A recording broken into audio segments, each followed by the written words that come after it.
That thing always cuts off. Always. It never finishes what it's supposed to finish. Anyway, let me know if my audio is all right. Found out right like 2 seconds before I logged in here that my son had been playing with my sound mixer, and so I sounded like a gremlin on here. I mean, he was cracking up, but I didn't find it very amusing at all on this Friday. And it's been a heck of a week. Like it's been a pretty big news week, and we're gonna hit a couple of things that I found fairly interesting this week. Not the least of which, last night, and this isn't on my show sheet or anything like that, but last night there was a little hubbub. So you had James O'Keefe, and if you've been following me for any amount of time, you know that uh, you know my feelings on like red flag laws and ex parte, what do they call restraining orders, TROs. Uh, so that happened last night, and it ties into our like Second Amendment rights and what this whole network is all about. This is the Guns in the 701 network. I am Leon Francis, your host, and this is Blackbeard Logic. And so last night I'm looking at a story come through on my Twitter feed, or X feed, I guess you call it now. Um, and it's James O'Keefe. Apparently, cops bust in his home, take all of his guns because some whiny, crybaby, sissy pants ex employee got an ex parte TRO on him, meaning he wasn't there to contest it. Like, he's completely out of the loop. This guy got a restraining order on him, and with red flag laws and restraining orders, your gun rights are automatically stripped from you. So cops come to your house, take all your weapons, which is a very good argument for never having all of your weapons in one spot. I'm just going to say that. Or, you know, your weapons are pretty lucky that they had that unfortunate boating accident, that sort of thing. But that's neither here nor there. What I'm telling you is these things should be illegal right off the bat. And I didn't even have this in my show sheet, but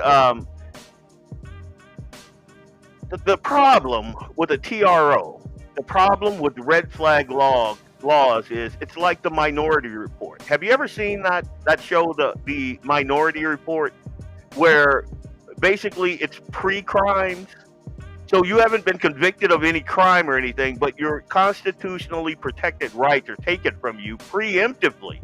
You haven't done anything, and that's what happened. And yesterday last night I crafted a post after I got my days, back in line because they were not. I don't know why. Yeah, this week has been a weird one. But David Letterman, I don't know if you remember this, had some crazy chick get a TRO, ex parte, on him. I think she was like in Missouri somewhere. Thank you, Dan. Audio is good on YouTube. Good deal. But so I think this crazy chick was like in the middle of the country. She went to a judge. She's literally insane. She went to a judge and got a restraining order on David Letterman because apparently, and this is a quote, he was harassing her through the TV. So his TV shows that he had on every night apparently was causing her like mental distress. The judge granted her the TRO.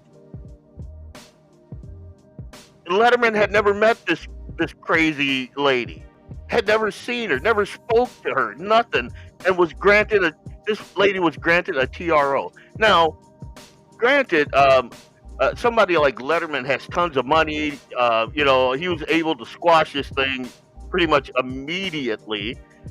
But think about if you don't. Think about if you're just a Joe Schmo from Piscopo or from Fargo or from Bismarck or wherever, and or James O'Keefe, and you get a knock on the door and it's SWAT guys coming to steal your firearms because some crazy dude is, just throwing lemons in your lemonade. It this is the kind of stuff right here. And if you think it doesn't happen, it can't happen because we live in this was in Florida. So it doesn't matter that it happened, that, we live in a red state, we should be insulated from this kind of government overreach. Nope. This was in the red state of Florida. Good old Ron DeSantis, the state that everybody kind of holds up as a model to, what red states should be and should aspire to. This happened there. Now, the good news is he was able, within 24 hours, to reverse that, and they had to give him his guns back. Eli, quit running. and he was able, I think he should have got an apology. I think it should have been front page news. I think that the dude who got the ex parte TRO, I think he should be brought up on charges because this wasn't a domestic violence incident. He wasn't stalking this dude, like none of that. But this guy was able to do that and circumvent James. Like James O'Keefe, everybody knows him. He's kind of a target of the left, and the left is crazy. So, we're going to talk about in the show today how dangerous the left actually is. So you got a guy like James O'Keefe who is readily recognizable. I'll just say that by pretty much anybody, and you disarm him, and for what? Oof, that could be bad. I had a couple of folks in my feed make that comment, that exact comment, that this could have went very badly. Hang on. This could have went very, very badly. Here, give me a second. So, last night, and I'm just going to talk about this for 2 seconds, and then we're going to dig into the meat of the show. I said, did you hear police just showed up at James O'Keefe's office, seized all of his firearms. This is to enforce a temporary restraining order, a TRO, filed by his former colleague. I'm not even going to say the idiot's name. The case is labeled domestic violence stalking, even though they have no family or domestic relationship and there was no actual stalking. And I said, this is exactly the problem with red flag laws and TROs, especially ex parte ones. O'Keefe wasn't even allowed in the courtroom to respond before it was just granted. And the judge, once he granted the TRO, well, let's backtrack. I gave the example of a judge once granting a TRO to an insane woman against David Letterman. Already discussed that, and the quote was, "He's abusing me through the TV." Ex parte TROs like this are 100% unconstitutional, should be illegal. Using one to disarm a journalist and shut down his investigative work raises serious questions about the abuse of the legal system. It's not protection. It's an attack on the First and the Second Amendment. And don't think for a second you're safe in a red state. This is happening in Florida. Due process still matters. And I got a ton of feedback on this. Priscilla says, the first time this was done in Maryland, the gentleman was shot dead in his home. His sister-in-law was mad at him and did the red flag thing. He never had his day in court. It was unconstitutional. And someone else said, Charlene said, that's what worries me about O'Keefe. There are a lot of crazies that would like to take him out, and that is 100% true. Like, that's an actual, like, if I were him, living where I live and doing the things that I do, I would have been afraid for my life. I'm not so much out here because I'm in the middle of nowhere and we are very, very well armed out here. So there you go. And I also have to be careful what I say on this stupid platform. Obviously not Restream, but Facebook because I found out that I'm being severely shadow banned. Like I can post something. Again, this is not in the show, but just something worth noting. Since the beginning of the year, I've had well over 500,000 views, closer to 600,000 just on Facebook. And that's with them shadow banning me. I can post something and 5 minutes later try to view as, and my post isn't there. Think about that. That's, to me, that's crazy. But that's someone like me, uh, you know, way out in the middle of nowhere. If something like this were to happen to a guy like me who is kind of opinionated, you know, liberals are on my feet all the time. Think about how dangerous that could be. Anyway, hey Dave, how's it going, brother? All right, let's dig into the meat of this thing here. So, obviously, the big story of the week is the Southern Poverty Law Center, that grift, self-proclaimed warriors against hate and poverty. Those guys have had their hands in the cookie jar a little bit. And the week started out with that breaking news from the DOJ, and what I did was I posted this video that I'm going to play right now. Did you ever wonder how, just when Democrats need a distraction, racism seems to raise its ugly head? It was a weekend of street battles and stark displays of racism, exploding into a deadly act of domestic terror. Tonight, we examine the hateful groups that now appear to be banding together. Why are they now emerging from the shadows, emboldened and growing in numbers? Hate no longer hides behind hoods. The SPLC secretly funneled $3 million in donor funds to violent, racist, extremist groups.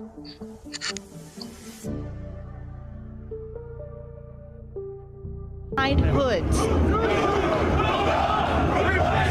This was the scene in the liberal college town of Charlottesville, Virginia on Friday, reminiscent of images from a dark American past. So this is a racist rally, and we should name it as such. I'm less interested actually in the rally and more interested in how this rally functions. I could see.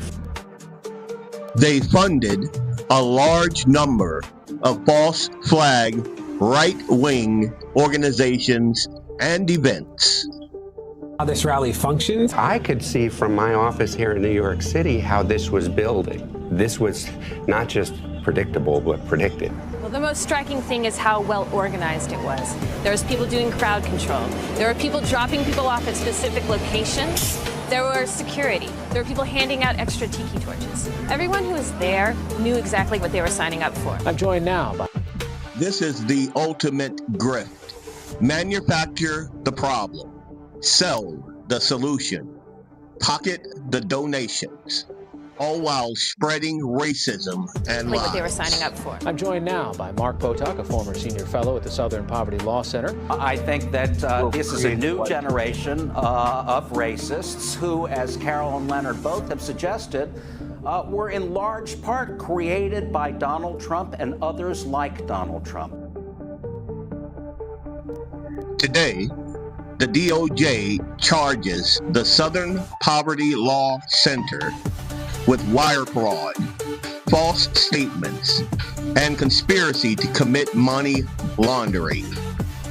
I think they should also be charged with a hate.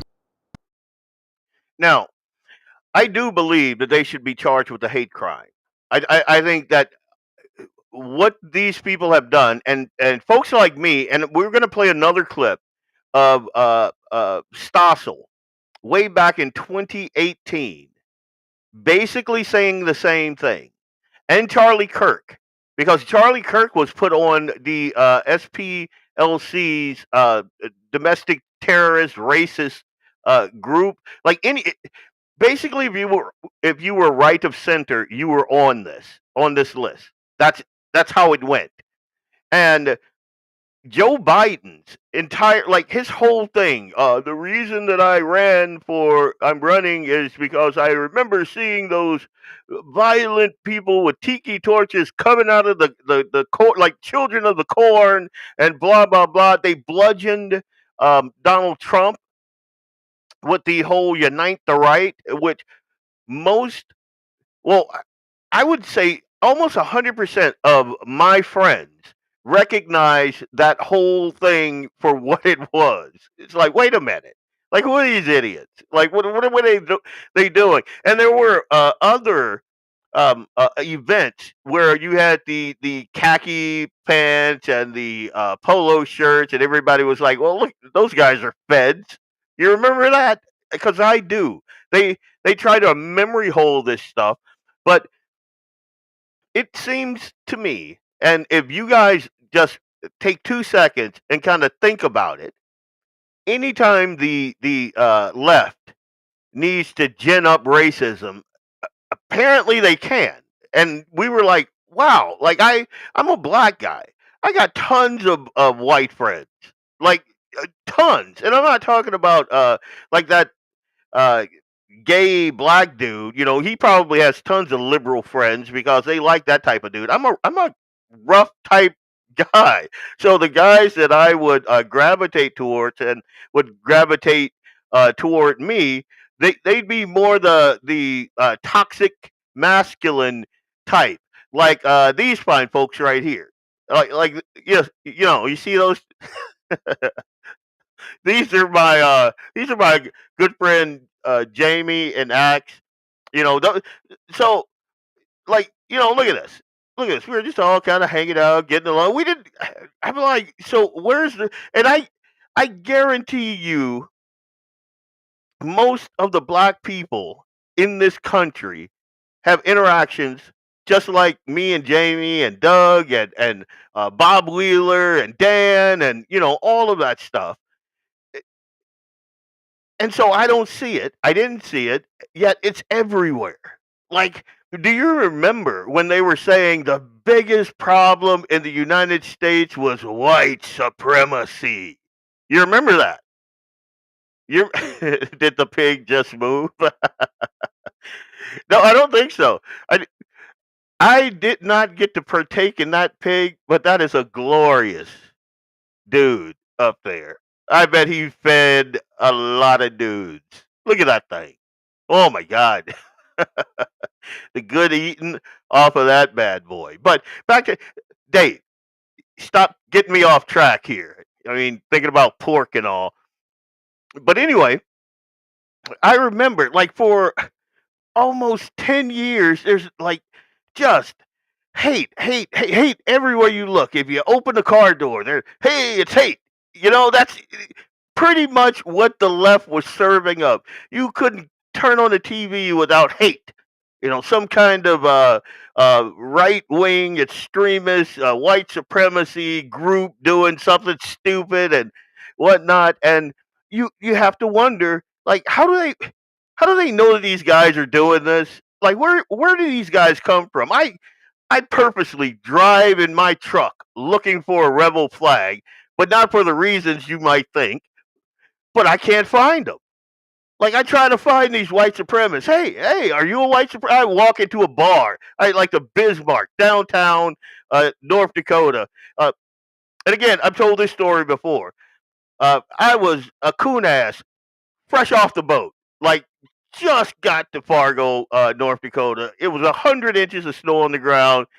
My car, because it was rear wheel drive, because I'm a Southern boy, so you know this is a Monte Carlo, you know that type of thing, and so I couldn't drive worth crap on ice, and I ended up kind of crashing my car. I couldn't, in like over a curve or something. However it went, I couldn't get it out by myself. So I went to, I think it was called the Bismarck. Can't remember.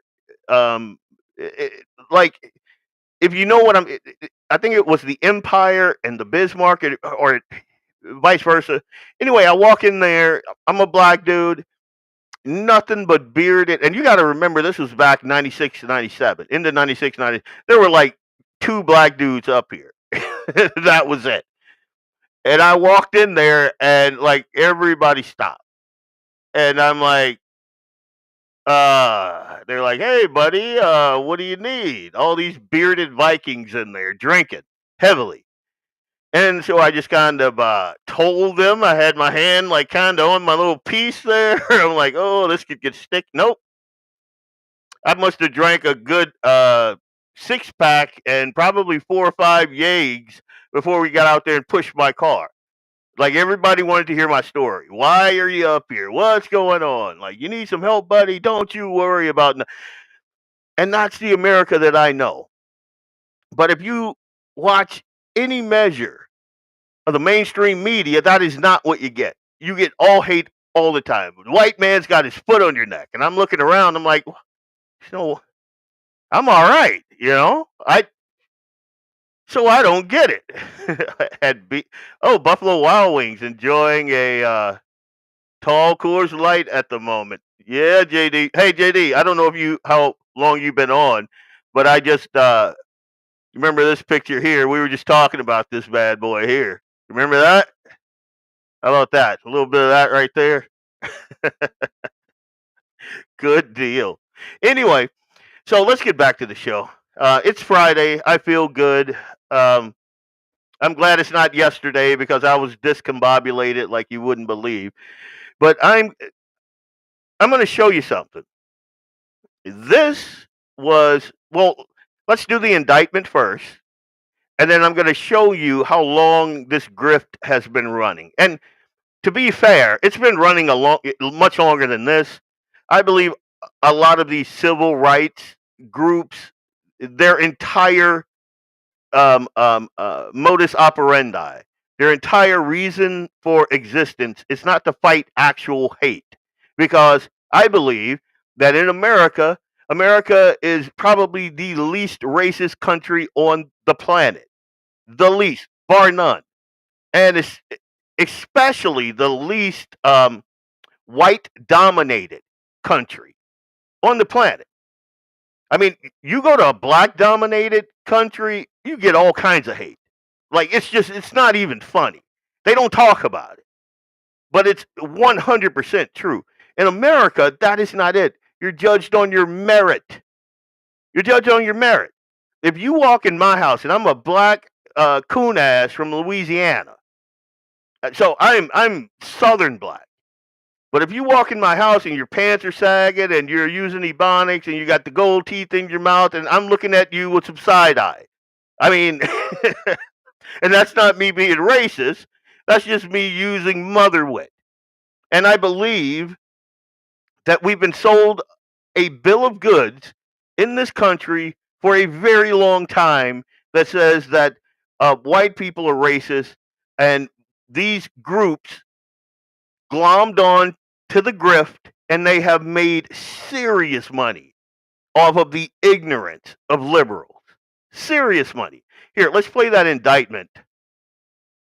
Here today is to announce what the general just told you. The Southern Poverty Law Center, in a massive, sweeping indictment, has been charged with allegations of fraud and using the banking system to perpetrate that fraud. I just want to talk about a couple brief things here. The Southern Poverty Law Center themselves advertise to raise money to dismantle violent extremist groups for a period of at least a decade. They use their donor network to raise money to purportedly dismantle violent extremist groups. However, the SPLC, the Southern Poverty Law Center, used the money they raised from their donor network to actually pay the leadership of these very groups. I just want to say that again. They used the fraudulently raised money by lying to their donor network, thousands of Americans, to go ahead and actually pay the leadership of these supposed violent extremist groups. The groups, as the general laid out, include the Ku Klux Klan, the United Klans of America, Unite to Right, National Alliance, the National Socialist Movement, the Aryan Nation Motorcycle Club, and the National Socialist Party of America, and also the American Front.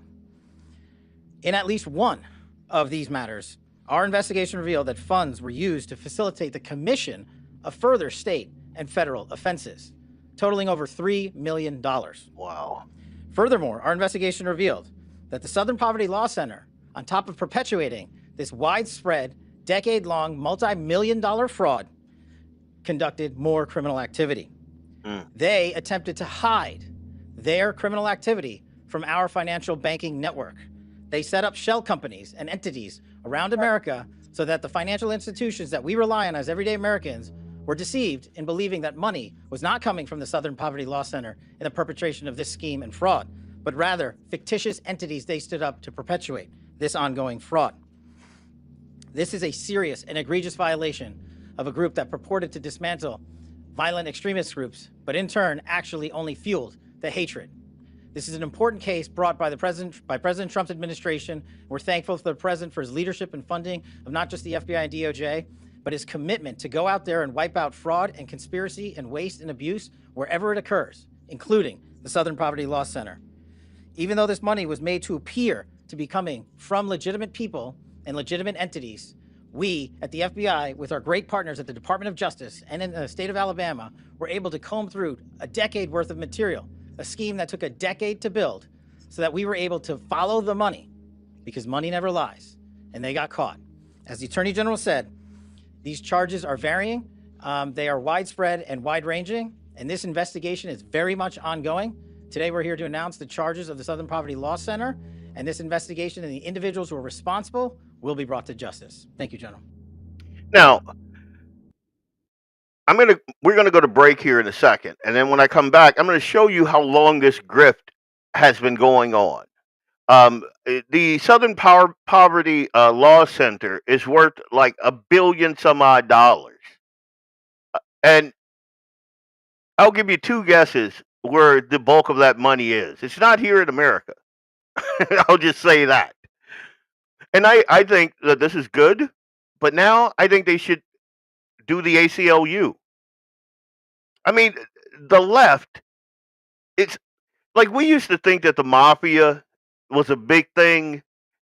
It's like the mafia looks at the left and they're like, oh my God, if we had organization like Act Blue, do you guys realize that the majority of the donors in Act Blue are like very old people that never gave to Act Blue? Like there are investigative reporters, which is why places like California is trying to do the Nick Shirley law, because there are investigative reporters that go out, knock on doors of these donors, and talk to these people and say, you've given like 100 times to Act Blue, and the people, on the other side of that donor list, the names that are attached to those donations, they're like, wait a minute, I never did that. Why aren't we investigating that? Like the left, and here, the other day, I came up with this graph, and I made a Facebook post of it. The Democrat Party isn't a political party anymore. It's an ecosystem. You have Antifa. That's their military wing. Now, you saw how hard the mainstream media went after, like, the Proud Boys. And, even just the media coverage and hype of, like, Unite the Right and all. Why don't we get that same thing with Antifa? Like, Antifa actually has billions and billions of dollars of property destruction, violence, theft of property, destruction of public property, assault, like just a litany of crimes committed. Yet you hear nothing. You're nothing. Nobody is going after them. The judiciary and their lawfare wing. We went through this with Donald Trump, and everyone that was connected to him, even by a hairstring, were drugged through the court system using lawfare. The media, is the propaganda wing. Act Blue, their money laundering wing, which is huge, huge. And that is something that I think that if Republicans want to solidify their, go after Act Blue. Do that thing, and you'll have everybody. You'll have all of us in like, yeah, let's do that thing. You'll have us all pointed in the right direction. You have the SPLC and the ADL. Target, that's the targeting and labeling wing. You have education in Hollywood. That's the indoctrination wing. You have Soros and the NGO network is something else that needs to be dismantled. And that's a 3-hour show. But this is the financial and operational wing. And once you put all these pieces together, everything starts to make sense. They don't even hide it. They don't have to, because they have captured all of these organizations. Something we're going to talk about later in the show is like the distrust now in organizations in America, organizations that were purportedly set up, to help and aid Americans, and it's all been a grift. Like, people are just making, like, the homeless grift, like billions and trillions of dollars shoved into at the homeless problem, and it's only getting bigger, and nobody is asking why. We could have bought every single homeless person on the planet a house for the amount of money we've thrown at the homeless problem. Yet the homeless people are still homeless. Why is that? Because everything is a grift.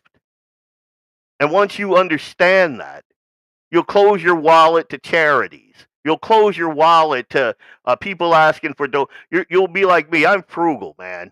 To squeeze a nickel out of me, oh, I got to know you.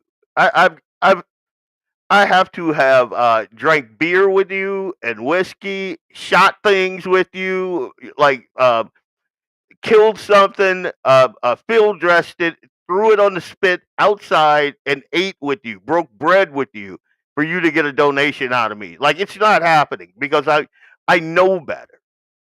And when we come back, we're going to see what John Stossel had to say back in 2018, I believe this is, about the Southern Poverty Law Center. So, Leon Francis, Blackbeard Logic, on the Guns and the 701 Network. We'll be right back right after this break.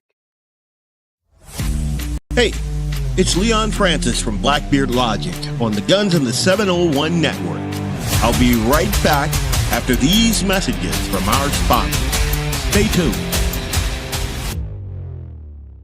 When you want it done right, go where lemons go. Kalen's Auto Service, owned and operated by Kalen and Misty Foss, lifelong locals with over 25 years experience. From modern rides to classic restorations, they can handle it all. Top quality work, fair price, and honest hometown values. Located just 1 block south of Highway 12 on 6th Avenue West in Lemon. Kalen's Auto Service, serving you with all your auto repair needs. LAUER Auto Repair, located at 309 South Washington Street in Bismarck, North Dakota. Give them a call at 701-258-6308. The team of mechanics at LAUER Auto can take care of any problem your vehicle is having. And when you do business with LAUER, you can be assured you're doing business with a pro Second Amendment America First repair shop. There are plenty of other auto repair shops in the Bismarck-Mandan area. But why take a chance at patronizing a shop that might not have your beliefs at heart? Make no mistake. LAUER Auto is your pro Second Amendment repair shop. When you talk to the guys at LAUER Auto, don't forget to tell them that you heard they are a sponsor of Guns and the 701 and that you appreciate their support of our pro Second Amendment, pro North Dakota live stream and podcast. That's LAUER Auto Repair, 701-258-6308. 701-258-6308. Located 309 South Washington Street in Bismarck, North Dakota. Come on, no. Welcome back. It's Leon Francis with Blackbeard Logic on the Guns and the 701 Network. Let's get it.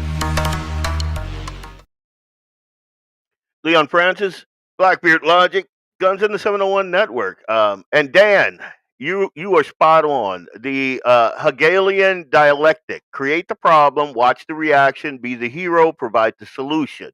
Everything is not what it seems. and you were spot on. And Democrats are very, very good at that. Back during the civil rights movement, there was a lot of that going on, and it's why people like me, I don't look up to people like Martin Luther King, because I knew what a piece of crap he was, and I know that he was being used to get the black folks, to get those black votes for the Democrats. I know that. Like it, I've been saying that since the Chris Berg days. I don't know how long. The longest person on my feed remember me from, but I was the guy that wrote forum articles denouncing MLK and putting forth civil rights leaders who were actual civil rights leaders, who were honest men of actual character. Like we talk about MLK, content of character and not color of skin. If we judged MLK on the content of his character, he'd be in a jail cell. He wouldn't have gotten shot. He would have been in a jail cell because he was a crack addict. He was a cocaine addict. He abused women. He was a philanderer. He was not a good person. But anyway, I digress. I'm gonna calm down a little bit before I lose folks on the stream. We're gonna go to John Stossel, somebody I've been following for a very long time. Good God, I can't even remember the first time I saw a Stossel video. Now I don't agree with him 100% on 100% of things, but he's pretty dead on I'd say 80-90% of things. He's like a libertarian in the truest sense of the word. Like we get new age libertarians and that sort of. Stossel is old school libertarian. That's why I like him. That's why I followed him for so long. But this is him back in 2018 talking about the Southern Poverty Law Center.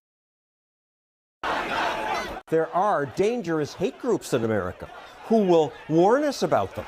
The media have an answer. The Southern Poverty Law Center. The Southern Poverty Law Center. The Southern Poverty Law Center, based in that building in Alabama, calls itself the premier group monitoring hate groups. Looking at their map of such groups, you'd think America was consumed by hate. My God. I once believed in the center's mission. Well-meaning people still do. Apple just gave them $1 million. But what donors don't know is that today the center smears people who don't deserve to be smeared. The presence of radical Islam. This woman grew up in Somalia, suffered female genital mutilation, so now she speaks out against radical Islam. For that, the center put her on its list. So, did you see that? This woman was a Muslim. She experienced female genital mutilation. And I'm not going to get into that. Look it up. But it is a very heinous thing meant to rob little girls of the pleasure that comes with having sex. It's meant to make them less promiscuous. That's the thinking on it. So they mutilate their lady parts so they can't derive pleasure from the act. And they do this to tons, well, I'm not going to say all, but tons of little girls in Africa. It is a horrendous practice. And like her speaking out about her life experience in the Muslim dominated countries was enough to get her put on this list. Think about that. Think about how crazy that is. Here's another one. Multiculturalism failed these communities. This man was once an Islamic extremist, but then he decided radical Islam was wrong, and now he criticizes the radicals. The center labels him an anti-Muslim extremist, too. Join the fight against hate and bigotry. Visit SPLCenter.org. I do think that we have a problem with hate in this country. We put about 10 of these major hate groups out of business. The center's leaders, Richard Cohen and Morris Dees, would not talk to me. So commentator Nomiki Kant stepped up to defend them. They have a history, a long history of fighting against extremists like the KKK. Years ago, Harper's Magazine reported that the center is the wealthiest civil rights group in America, one that spent most of its time and money on a fundraising campaign. Now, Morris Dees did once promise to stop fundraising once his endowment hit $55 million. But when he reached $55 million, he changed that to $100 million, saying that would allow them to cease costly fundraising. But when they reached $100 million, they didn't stop. Today, they have an endowment that now is over $320 million, much of which is in offshore accounts, Caymans and places like that. How do you know? Oh, we look at their 990s. And it says Cayman Islands? Now, I want you to look at this. This was 2018, and Stossel was able to research this. I mean, none of this stuff is hidden. Again, like I told you, they don't have to hide it. But this is in 2018, and I think their worth was $300 some odd million. Two guesses. Throw it in the comments what they're worth today. But I also want you to look at this, where the majority of their money is in the Cayman Islands, the British Virgin Islands, Bermuda, all of these offshore accounts. Why is that? They're a nonprofit. You know, why is that? Pay some of their people more than $400,000 a year. Well, it's 2017. It costs. It's 2017, guys. How many of you out there, except for Jamie or Dan, I'm kidding. How many of you guys I'm not making $400,000 a year. I'm just going to burst your bubble right now. Your humble host ain't making nowhere near that. But you got this liberal with, her liberal glasses on and her upspeak and all of that. Well, you got to make a living, $400,000, Apparently, that's the living wage in a liberal's head. Something that tons of Americans, and I would wager that the majority of Americans don't make $400,000 a year in 2018. That's crazy. A lot of money to exist in this world. The Southern Poverty Law Center now lists people like Ben Carson, Laura Ingraham, and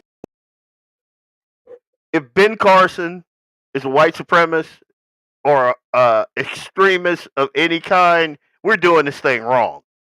I love Dr. Ben Carson, but he is the furthest thing. When I think of a right-wing extremist, he doesn't even make the top 500,000. This guy is so mild-mannered. I don't think I've ever heard him utter a mean word about anyone. Like Laura Ingraham, I can see. I little fire. We all know who she is. But to have someone like Dr. Ben Carson labeled as an extremist, that's a red flag. I mean, what are we doing? What are we? If you are to the right of Dr. Ben Carson, you are a white supremacist, apparently. Everybody is to the right of Ben Carson because he's the most meek and mild-mannered person you would ever want to come across. I met the guy in person. His voice, you have to, get real close to him just to hear him speak, He's passionate and all, but if he is an extremist, my God, what are we doing? And Jeannie Pirro is extremist, but it doesn't list Antifa, the hate group that beats up people on the right. The center's become a hate group itself. It's now a left-wing, money-grabbing slander machine. And he's spot on about that. Now, this was in 2018. I'm going to show you something here. 1 second. This is their filings from last year. Well, no, 2024. And I believe that these are doctored. it's showing here that they brought in 129 million in revenue from 2011 to 2024. It looks like. No, that can't be right. That's just in 2024, and their expenses was exactly that. So everything that they brought in, they spent it, which I do not believe. But what I want you to look at is their total assets in 2024. It's almost $1 billion, 822 million bucks in 2024, and I believe that these are doctored. Total liabilities is 35 million bucks. Check that out. Now check this out. Where's the majority of their money? Look at this. Look at this. The SPLC had 518 million in total assets, up from 477 million on last year's balance sheet. And this was, I believe, this was 2024. But what I want you to look at is down here. This past fiscal year, the SPLC's non-U.S. equity funds rose to 121 million, compared to 92 million last year. While the SPLC is entitled to invest this money as it sees fit, stashing over $100 million in offshore accounts is certainly a curious decision for an organization with poverty in its name. Putting tens of millions of in tax havens is, and think about that. These left-wing people, like the entire ecosystem, is about tax the rich, eat the rich. The rich don't pay their fair share, and you got organizations like this that don't pay taxes, and then they hide the money that could possibly be taxable in offshore accounts. You remember when, and I remember when Dave Chappelle said he knew that Donald Trump was going to win, is when they were on that debate stage, and Hillary Clinton, and you had all these liberals, and they were going on about Donald Trump not paying his taxes and blah blah blah and this and that, and Donald Trump said something to the effect that they're all corrupt, and the guy asked, the commentator asked, well, how do you know that? And he's like, because if they were serious, then they would have to go after all of their friends. And I know the system is corrupt because I use it. And everybody's mind was blown. It's like, I'm not doing anything illegal. I mean, these people have been in government for forever. I just got here. Everything that they're saying that I'm doing, like with tax, like he's not paying his taxes, he's using these loopholes and blah blah. They could have stopped all of this, but they're not going to, because all their friends use the exact same tax havens that I use. All of it is legal because they wrote the laws. It's them, and I use it. Yes, I do. And everybody, and Dave Chappelle said, and a star was born. And that's 100% true. These people are grifters. And I'm going to say something else. I believe that the more we dig into this, you're going to see a lot of right-wing influencers that have been paid by shell companies of the ADL and the SPLC and other liberal think tanks and grift firms in order to sow division among the ranks. I guarantee it. I guarantee it. That's my Southern coming out there. Dave, wow, I didn't learn that in... Oh, you must be referencing the MLK. Dude, I've been talking about that dude for a very long time. Like, ever since I set foot.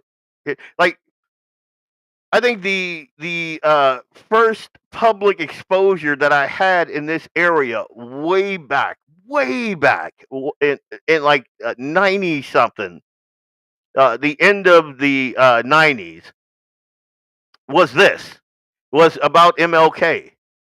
Like, I don't celebrate MLK Day. I don't think that we should. I think he was a garbage person. And in one article, I named about 20 people that deserved to have. Like, if you're gonna do this whole Black History thing, I named about 20 people who, like Rosa Parks. How many folks know that Rosa Parks was a plant? Yeah, she was an actress. She had a car. They tried to stage that whole bus thing like 3 times. They did another. They tried to stage it another time with another actress. They tried to stage it with her a couple of times. This is the one that we all know and remember. That's the one that took. Like, it's all a grift, all of it.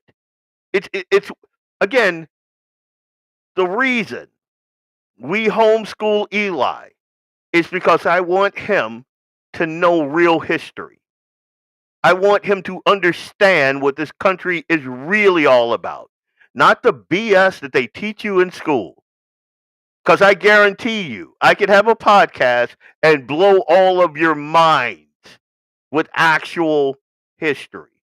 And my history is flawed because it's coming from, like, my understanding of ingesting knowledge. And if you've ever met me, you know, I'm all right, but I'm not the brightest bulb in the box. But even I know, even I can see when things are like, wait a minute, wait, what's going on here? This isn't right, sort of thing. Like, my thoughts on Malcolm X might surprise you. My thoughts on the original Black Panthers might surprise you. And history is not black and white, which is what they try to teach you in school. It's not. It's complex, man. It is complex. When I talk about the Black Panthers, I talk about what was going on in that time. White people being stupid, black people being used, the communists.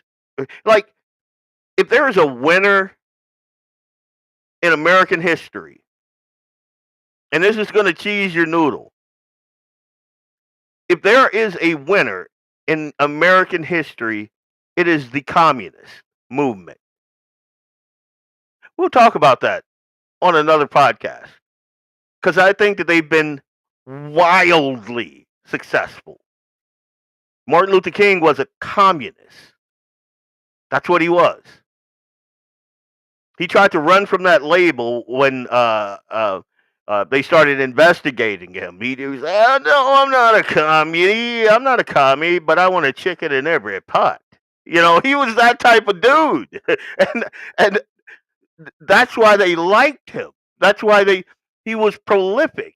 People listened to him. He had that commanding presence from sea to shining sea, and blah, blah, blah, blah, blah, blah. And it was all BS. When he was done with his plagiarized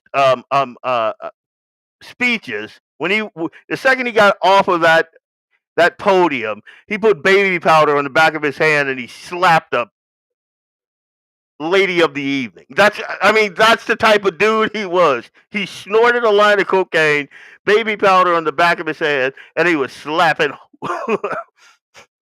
Anyway, I'm done. All right, I'm done. I'm done on that, dude. Don't get me started, Dave. Yeah. There's again. You want to go there? 2 seconds. Adolf Hitler admired a lot of Americans. A lot of Planned Parenthood, Margaret Sanger. He actually invited her over to Germany because he wanted to understand the American answer for the black problem. Eugenics was not a German thing. It was an American thing that Germans learned from Himmler. Dude, I could go on.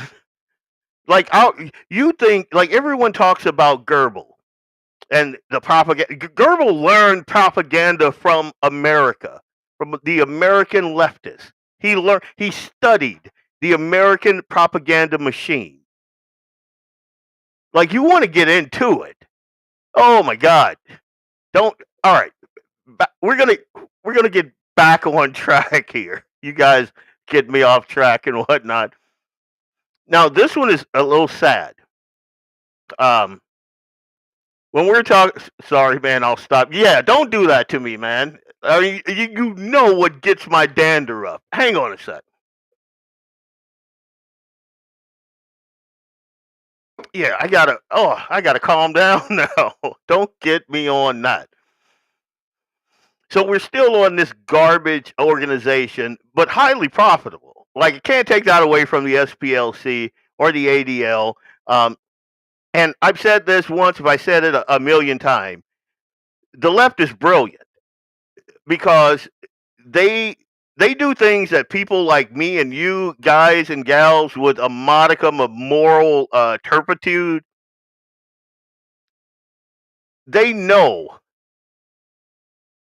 that a lot of their captive audience are idiots. They know this and they capitalize on it, and they're profitable because and a lot of folks in the right, that whole ecosphere, they have that same mindset.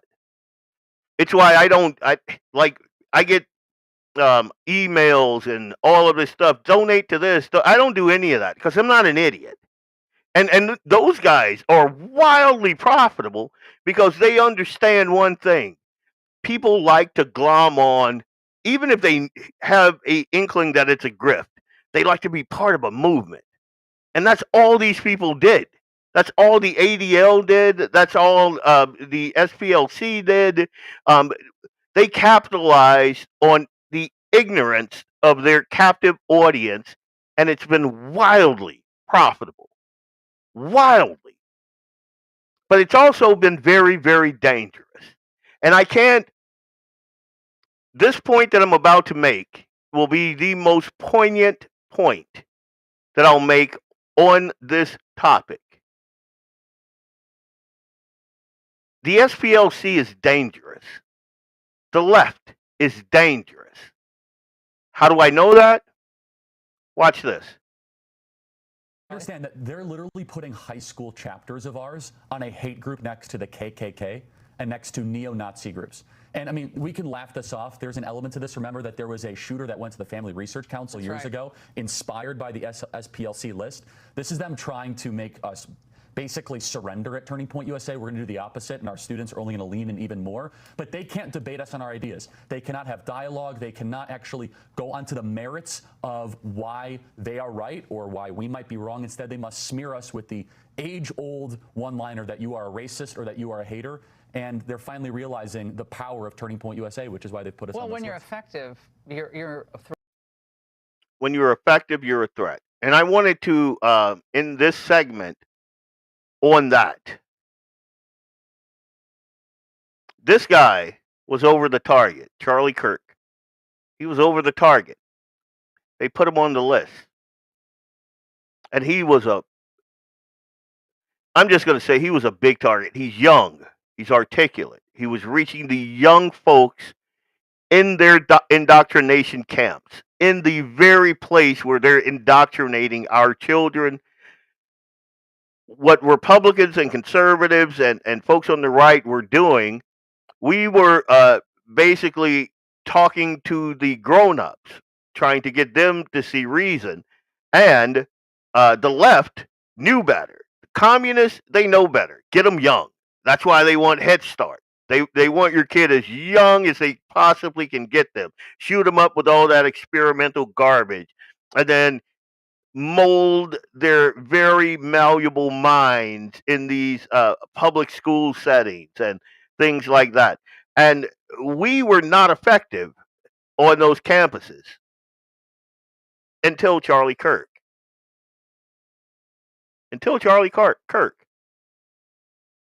And he showed us that, hey, it is possible to get in there with love, with reason, and debate it out, and then re-engage those critical thinking skills that these young folks do possess, they've just been turned off. I mean, you have to turn off your critical thinking skills to make it in these Ivy League propaganda mills. You have to.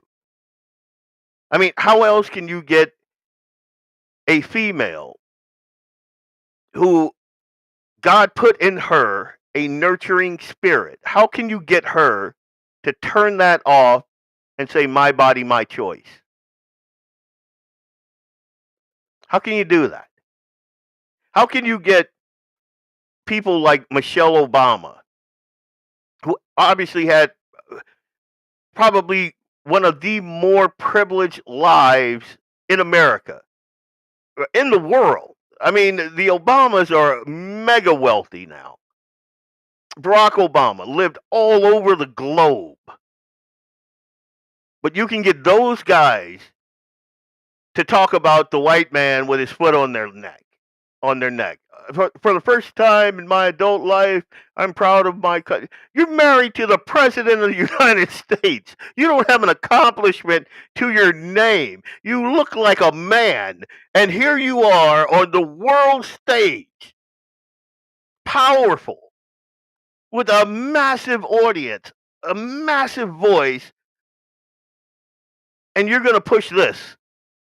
This is what you choose. You don't choose to tell little girls, little black girls, little white girls, that you can be whatever you want to be. And it has zero to do with your skin tone or your gender. Just get in there and grind it out. No, Kamala Harris, same thing. Like, they captured these kids. And then they saw Charlie Kirk go into the belly of the beast and reach people. Reach these kids.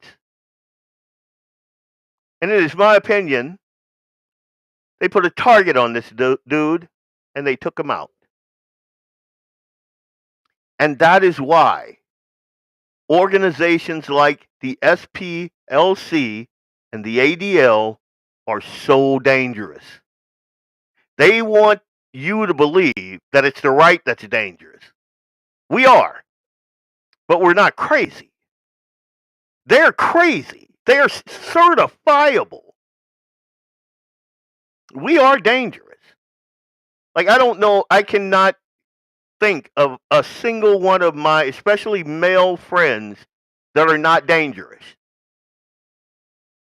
My son, I'm raising him to be dangerous. Dangerous. There's nothing wrong with being dangerous. Because we got people, like the people that murdered Charlie Kirk,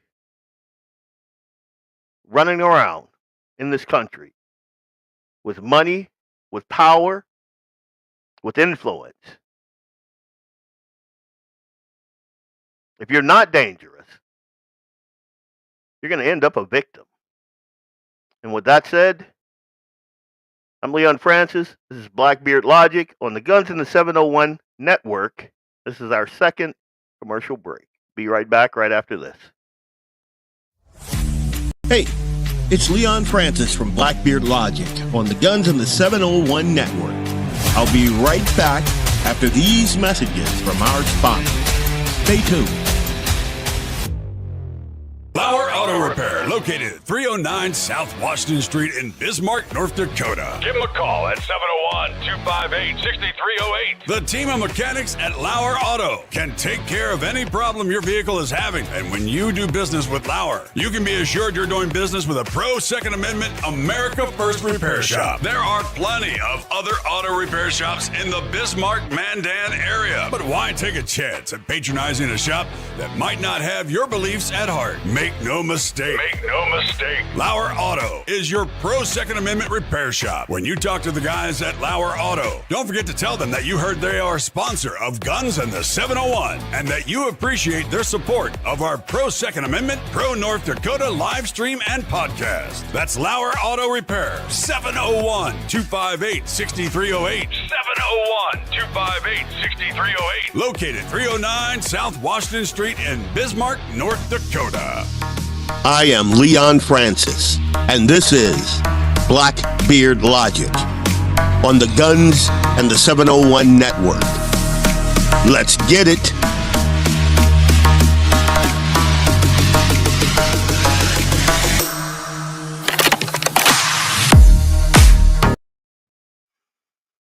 All right, welcome back. Welcome back. Yeah, you guys get me on a tear sometime. I like it though. I mean, it's a good little outlet. Leon Francis, Blackbeard Logic, Guns and the 701 Network. So SPLC. I think I'm gonna be with my buddy Harry Schumacher on Open Range on Beck Wednesday or Thursday. I'll nail it down. I'll throw it on my social media. And we're going to talk a little bit about the SPLC and the history of the SPLC, what's being uncovered now, and that sort of thing. So stay tuned for that.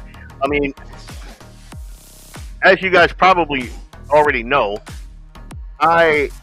for Tuesday's show, we had Dustin Garlow on, and it was a good show. And if you missed it, I put a link on my social media so you can go and take a look at it. It was a pretty good show, but I had family issue that came up. My dad, who is very stubborn and who doesn't listen because, you know, he's 150 years old, so he's got that right. But sometimes, you know, he does things that he really shouldn't do without assistance. And I understand it, but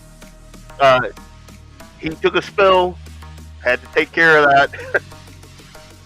But I couldn't do the show. He's okay. You know, everything's fine with him, but I was not able to, and I was happy that we were going to have Dustin in the hot seat, and he, instead of being in the hot seat for one segment, he filled in for me, the incinerator, the entire show. So I'm happy he did that. It was a very good show, very lively. Dustin and I, you know, we have like a sibling relationship.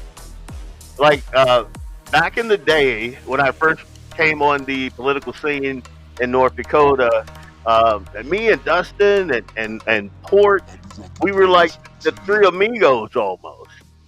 And then I leave for a bit and I come back and I'm just like, what? Wait, what? But the things I can't take away from Dustin is the dude is very smart. Like when it comes to crunching numbers and data and that sort of thing, like I'm down here. Dustin is well above me, and I used to, as a younger man, to kind of hold my. I'm not that dude anymore, dude. Nope. I will build you a data set that will crunch that data for you. I am not the dude to do it, but Dustin is. So you need guys like that. And he sat in for the entire show in my spot, and I'm grateful for that. But I will be on with Perry Schumacher on Open Range, Beck TV, next Wednesday. And I'll put out reminders for that. So, you know, you guys tune in for that. It's going to be a blast. We're going to talk about this evil entity that is the SPLC a little bit more. So in this hour, two topics. One, and I'm going to get through this one quick because I don't like Ilhan Omar. I think she should have been gone a very long time. I hate having to talk about her. I really do. But something she did this week, it's worth talking about. I mean, I remember them just dragging Trump through the muck and the mire because apparently he does what every other businessman on the planet does. Uh, he builds a building. It's the best building. It's the most glorious. It's the most expensive. And he goes into the bank and he goes, "This building is worth $2 billion, hands down, and that's a steal. That's a deal." And then the bank goes, "Okay, Donald." He does. The banks did exactly what I would do if someone came at me with that line of BS. They're like, "Okay, we're gonna have our guys take a look at it," and then they negotiate. But if you read the art of the deal, you know that's his style. That's what he does. That's why the dude is the dude. Hands down, he's the dude. But they wanted to make a thing out of it, even though the banks were like, "No, we sent our own people in there, and we evaluated.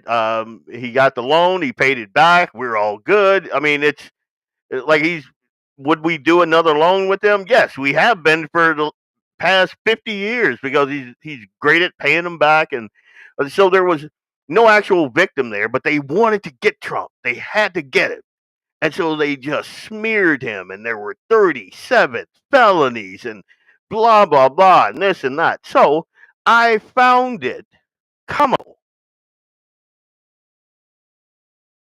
that Ilhan Omar went from having a negative balance in her bank account to being worth over $30 million. And I remember there was a period of about, I don't know, a month or two where people were like, "Wait a minute, how the hell did that happen?" What is going on here? And then only after a ton of scrutiny did she walk it back. And again, she filed paperwork claiming that her net worth was $30 million. And I start thinking, wait, did she strike some Somali oil in the backyard of her, wherever she's living? Did she monetize all those Benjamins that she always talks about? I mean, what? And then when people started digging, then that money just kind of went away. It's all a accounting discrepancy. And now she's claiming she's worth about $18,000, maybe $95,000, and even in that, that's a big swing. $20,000 to $100,000. That is like, so. I file my taxes and I tell the IRS I made between, I don't know, $20,000 and $100,000 this year. You think I'm going to get audited? Throw it in the comments. Do you think your boy is going to get audited if I send to the IRS? I don't know how much I made. It was somewhere between 20,000 and 100,000. Do you think that they're going to be like, okay, we got to send some people over there? And not just that. Like, these people know how to grift. And I don't believe that old Ilhan is up there alone and she's the only person up there grifting. But because of all of the fraud, the massive amount of fraud in her state, I think that a lot more eyeballs are on her. So I don't feel sorry for her. I don't think she should have ever been a congressperson. I don't think she should. I mean,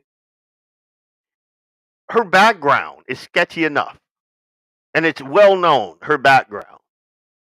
Like, her last name isn't even Omar. I mean, do just 2 seconds of digging, and you'll find that out. You'll find out that that the family that she came over with wasn't even her family. Like, it's wild, that story. But to bring it back to here, she's going to tell us that one minute, she's got enough money to, like, charter private jets and have Diddy parties, and now she's like, "Oh well, QuickBooks made a mistake." And the funniest thing about that is, when you look at like her holdings. After she downsized, that winery that was worth millions, all of a sudden went poof. It went completely away. Like, oh, nothing to see here. Yeah, like if, yeah, I can't imagine waking up and hearing that voice. Absolutely. Oh, I can't even. I used to be able to do a Ilhan. The way she speaks, like, no, Leon, you can't say that. I'm not going to say what I was thinking. So, Dan, I'm going to sit on my hands on this one. But you're right about that. I could not deal with her. I'd be like, what? What's in your mouth? Spit that out. What are you doing? But here, I'm going to play this. I call it Fishy Ilhan. Oh no, Omar. Here we go. To disgraced Minnesota Congresswoman Ilhan Omar. She's been the subject of multiple accusations and controversies, and today she's facing renewed scrutiny over major discrepancies in her financial disclosures, particularly tied to a California winery and her husband's business holdings. In those filings, Omar reported that she and her husband held assets valued at $30 million. Much of that was tied to two businesses connected to her husband, a venture capital firm called Rose Lake Capital, and also a California-based winery. The winery alone was listed as being worth between $1 million and $5 million. The sudden increase in her worth raised red flags. Watchdog groups and House Republicans launched investigations. There are dangerous hate groups in America. Sorry about that, guys. Oh, come on. Nothing works the way it's supposed to. What are you doing? To disgraced Minnesota Congresswoman Ilhan. 65,000 before coming into Congress to over $30 million in just 7 years.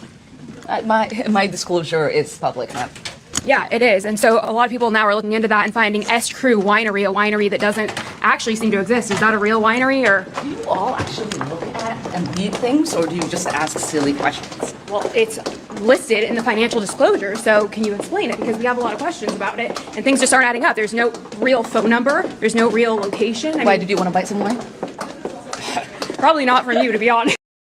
So, did you hear what she said? There's no real location. There's no actual phone number.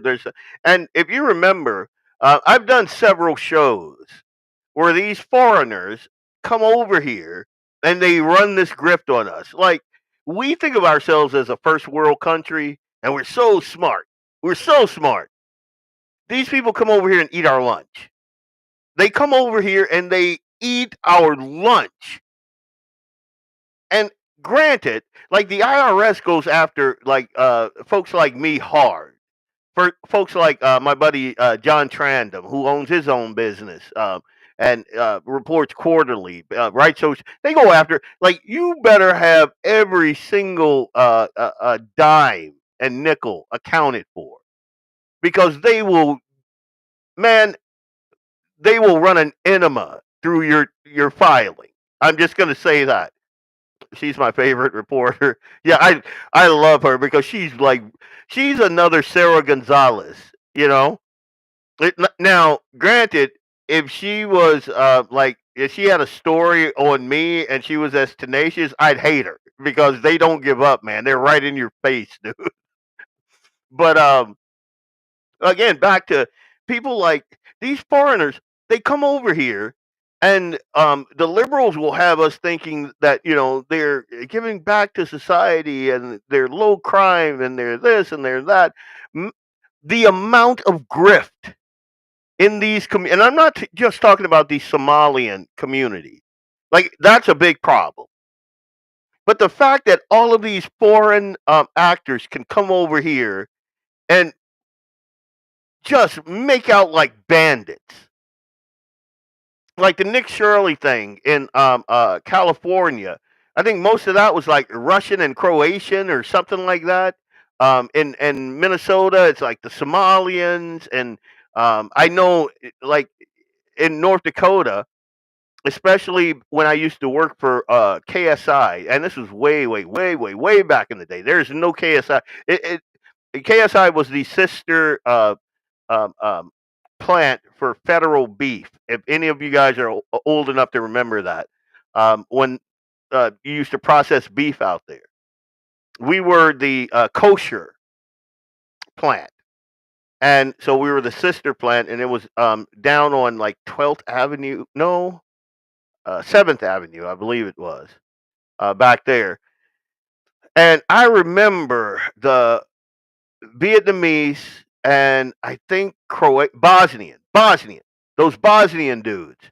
Oh my God, the cars, the gold, the like the money those guys used, and I'm like, how do you guys? They couldn't speak English. I mean, you'd have to have like a couple of folks there that you hired just so they could be able to speak to these guys. These are poor immigrants getting government assistance, refugees getting government assistance, and my God, they'd have these cars tricked out like just I. And here you are, the poor working stiff, and you're just like, wait a minute. I, and you're right, Dan. I can't blame them for coming over. You have to blame the people that facilitated and allowed all of this. Pirates do what pirates do. You are 100% correct. It's why I have a loathing for Lutheran social services and the Catholic charities, because they have made a ton of money, bringing a ton of people here. And when I say here, I'm not even talking about the broader United States. I'm just talking about the North Dakota and Minnesota area, uh, the Fargo and the Minnesota area. I don't know how it is out west. I know how it is out east. And it's unbelievable the amount of money that these charities have been raking in, these NGOs have been raking in. And littering our communities, straining our resources. Your kids in school, English as a second language, and having to deal with other cultures that don't mesh with the American ethos, and your kids have to deal with that. It again, if you're not upset, you're not paying attention. Have you checked out the site that tracks the visas? No, I have not, but that might be something I need to do. But getting back to her and all of the shows that I've done where you see this in real time, like she's got this winery. It doesn't have a phone number. It doesn't have an actual address. It's just like something on a page that's worth millions of dollars. It's a grift. And they do it very, very well. And you can only do that if you have the people that are in place to be the watchers on the wall turn a blind eye. It's why Americans' faith in our institution, and that's across the board, is all but gone.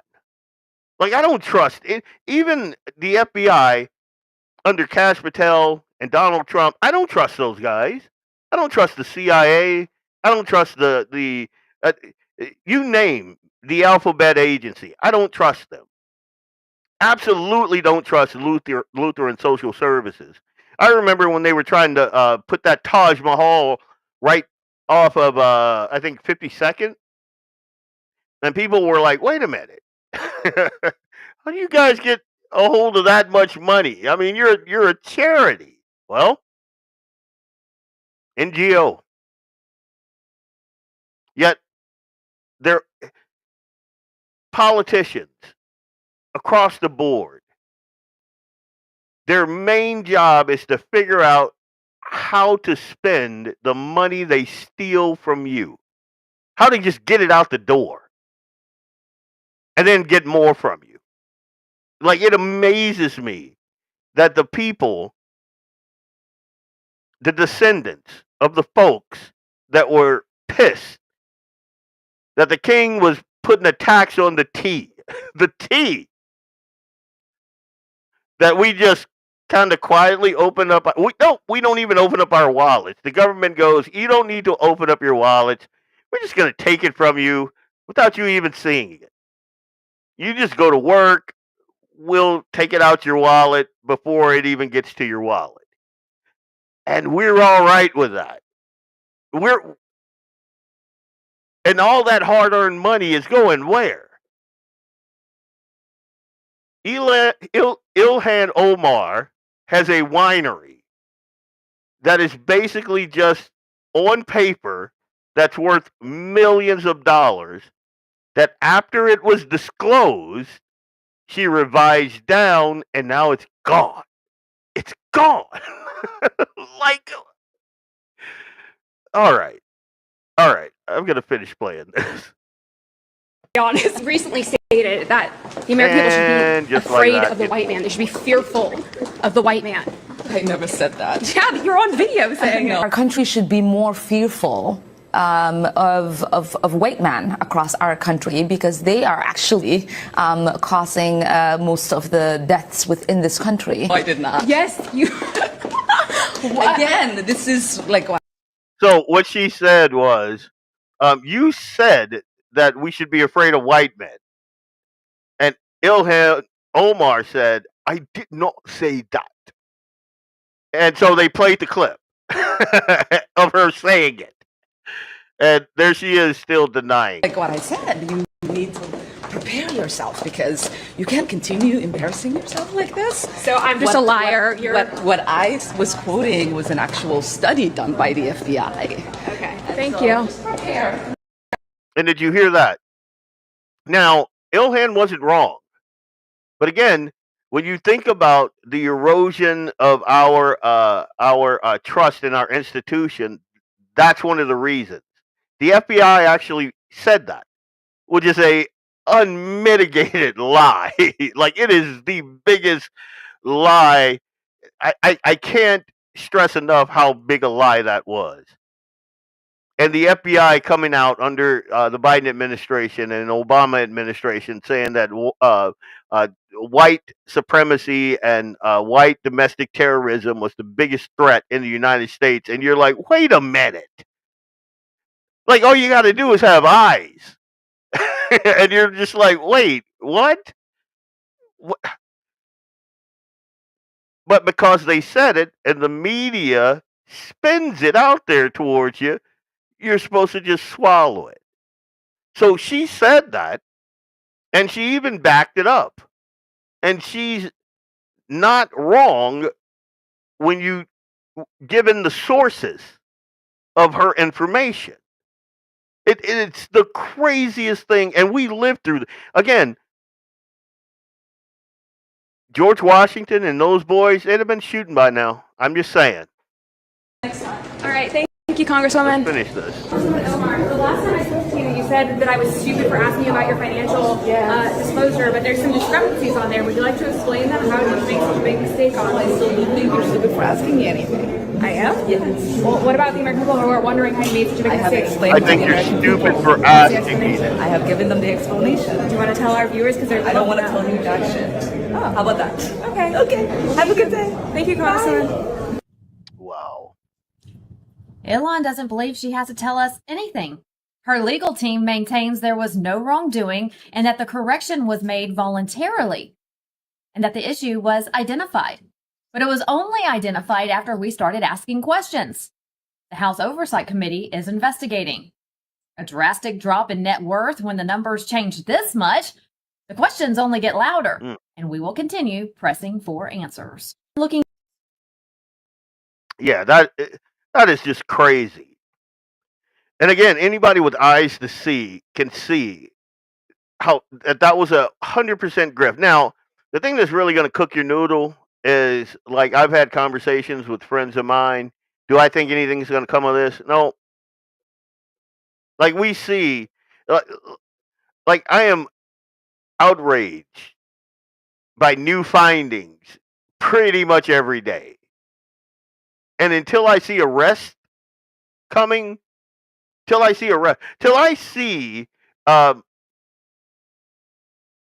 what was it? The $11 billion in the grift in Minneapolis. Until I see that money recovered, and I see a story on that, and I see the NGOs tied to that, the heads of those guys going to jail. Until I see people like Tim Walsh and Ilhan and all those folks being perp walked, it's just another story. It's true. There is theft. These people are all crooks. But why wouldn't they be? I mean, what's the downside? She's walking around right now with 30 million bucks just unaccounted for. Like those Somalians that just walk through the airport with millions of dollars in a friggin' duffel bag. That if me or you tried to do the same thing, we'd be under the jail. Under the jail. Like, what are you doing? $1 million? No. They'd take it. They would confiscate that money on the spot. Even if they couldn't prove a thing. If they couldn't prove a single thing, like you're not a drug dealer, you didn't swindle the money out of it. The fact that if me and my buddy Dan Hager from Dan Hager TV, we decided to take a trip to the Bahamas. I don't know why we would do that. I mean, but just, walk with me here. If we decided to do this thing, and I got a duffel bag, shoved $1 million in there, and tried to get through Hector International, we'd both be in jail. We'd get out, but if I told them something to the effect that it's none of your business where I got this money from, I'd never get that money back. Like, there's a name for it. I'll put my own lotion on, Leon. Yeah, that's for damn sure. I ain't. Homie, don't swing that way, homie. But one, I'd never get that money back. Two, I have feds following me around for years. Three, I'd have the IRS up in places that you don't want anything going up in. That would be your living situation for 10 years or more. But these people were allowed to get, I think it was over $200 million through the airport. Just bags of money. And fly back to Somalia. If that doesn't cheese your grits, I don't know what will. Ilhan right now, I guarantee you, is sitting on that 30 million. It's just now, since they've been caught, they have to stick it somewhere else. Her stock portfolio is going to, just wait, next 5 years, it's going to just outperform Nancy Pelosi. I guarantee you it will. And until I see her and her husband perp walk, this is just another story to get my blood up. That's all it is. And the IRS will keep rolling on. They'll keep stealing your money. They'll keep stealing the sweat equity of your labor. The money you could leave your kids. They're going to just keep doing it because there's no repercussions. There's none. Like I said, they don't believe that we are dangerous. I believe that we are. They tell people that we are, but they don't believe it. Because if they believed that the red-blooded Americans like me and Dan and Jamie and Doug and like all of the folks up and down my feed, if they believed that we were dangerous, they would not pull crap like this. If they believed that we were of the same metal as our founding fathers, there's no way they would pull crap like this. There's no way. Because they would understand the ramifications. They would understand it. And I'm going to put this segment to bed right now while I have a fairly stable blood pressure. What I'm going to end the show on is this, and I'm going to segue into this. So, I don't know how many of you guys are fans of Shawn Ryan. I have been a fan of Shawn Ryan for quite some time. Like I like shows like Joe Rogan, and I know, and again, you guys have to, with me, I don't throw the baby out with the bathwater. If people say a couple things I don't agree with, I'm not that type of person.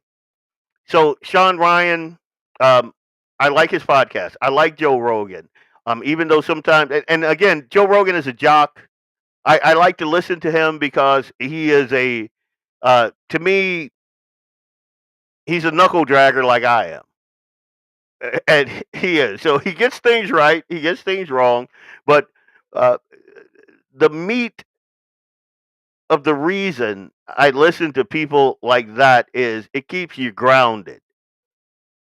Like when you listen to these podcasts, you don't feel like it's political speak. Like they're not trying to game you. It's just conversations amongst dudes. And with Shawn Ryan, because I'm kind of in that whole like my friends, family, organizations that I work with are military oriented, and that's the world that Shawn Ryan comes from. So I listen to him routinely. So he had this interview, and the interview went for like 6 hours. Like they had to break it up into 2 different interviews, but there was a lot in these interviews, and it ties into, like, they're talking about the Pat Tillman situation. They're talking about Iraq and Afghanistan, and just tons of problems. But what I'm gonna zero in on in the next segment, after we come out of this break, it affects like our war fighters now. It affects the Donald Trump. It affects our military machine now. And it is like, if you listen to the entire thing, and I hope you do, I hope you just sit down like I did, and I broke it into like 3 days, I think it was. I just sat out in my garage, cracked open the cold one, turned it on, and listened. It is mind blowing. Especially when you see, like, again, I have tons of veteran friends, and they're salt of the earth people, good people. But some of the guys calling the shots are not. And I shrink from using profanity.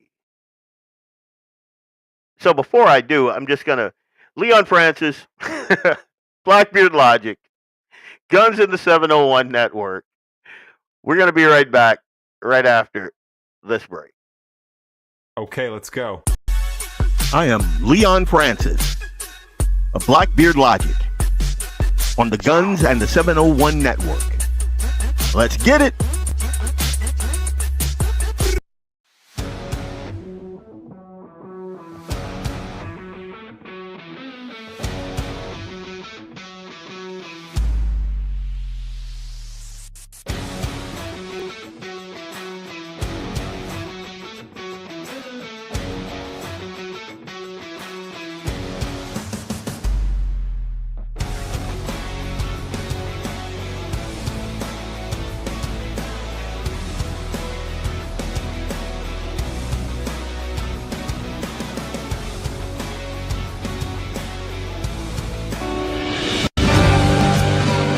Brand LLC, raising and training tomorrow's barrel horses right out of Bismarck, North Dakota. Tracy and her family are great American patriots who not only support the Second Amendment, but they also promoted what you're looking for, top quality barrel horses. Go ahead and give Tracy a call at 701-471-6629 and tell them Guns and 701.com sent you. That's Anvil Brand LLC out of Bismarck, North Dakota.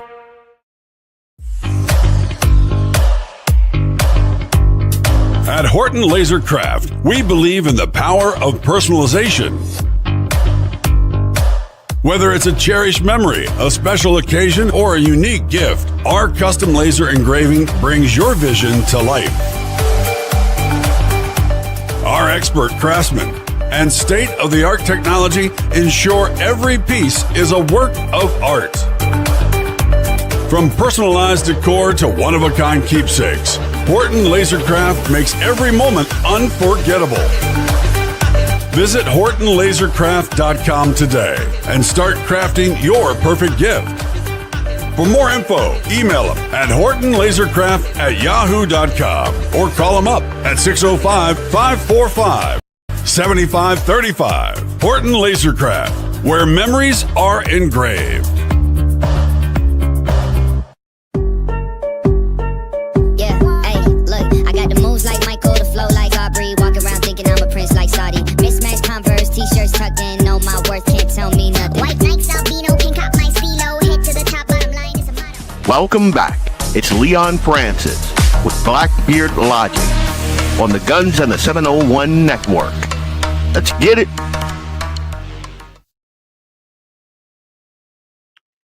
Yeah, let's get it. So I'm gonna set this up here. So this is Shawn Ryan, and he's talking to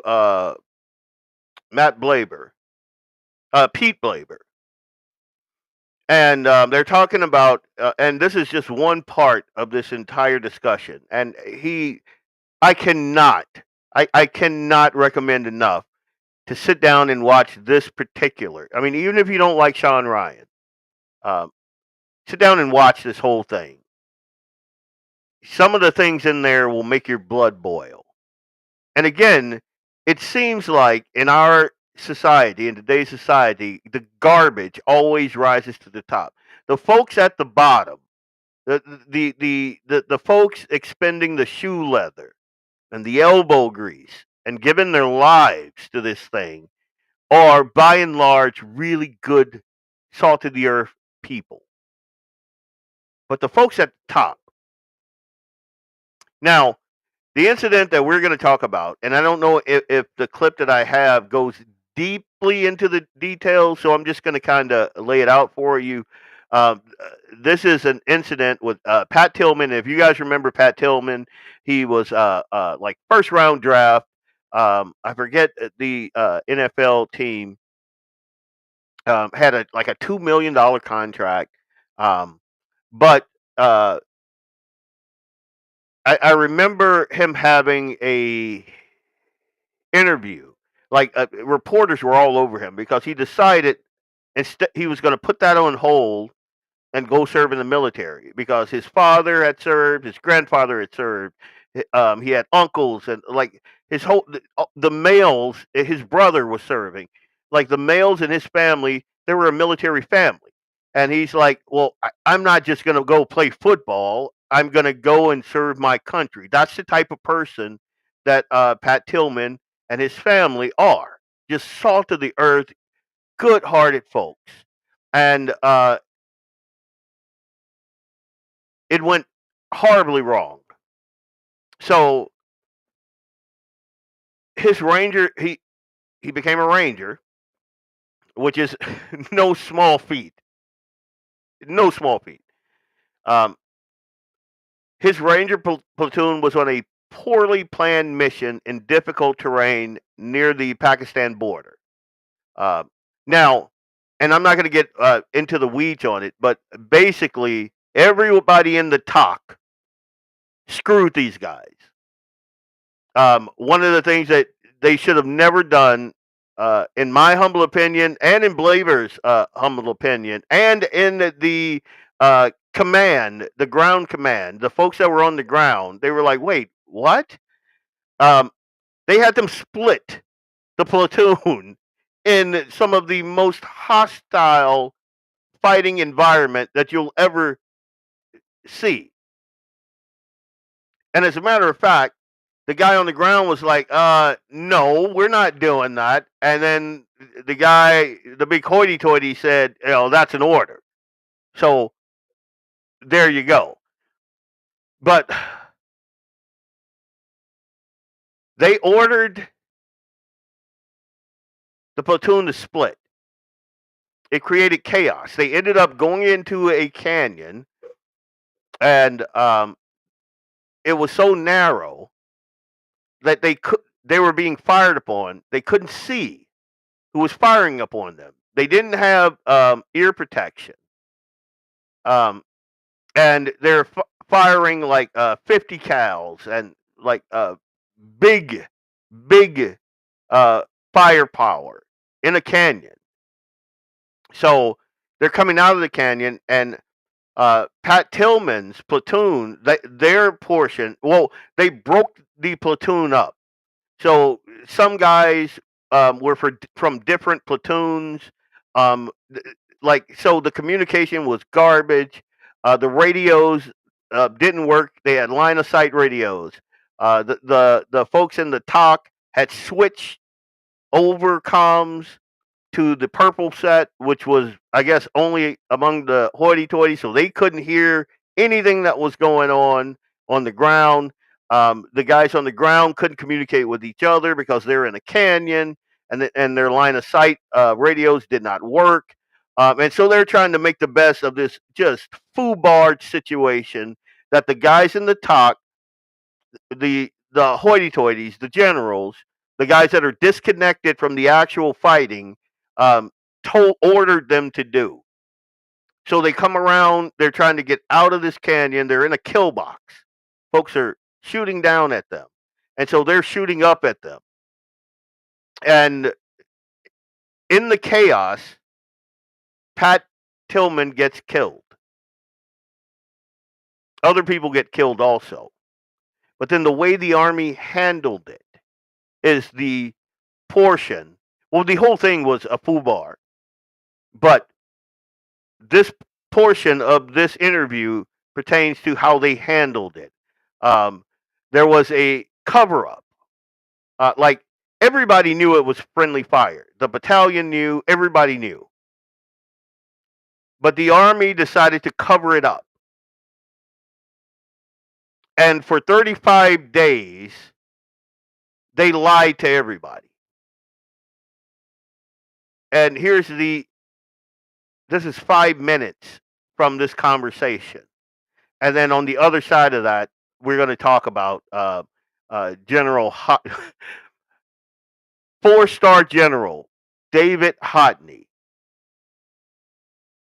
who Pete Hegseth, like after this interview had concluded, they hadn't aired it yet, but they had concluded it, and these special forces guys and the guys that are in that community basically got back to Pete.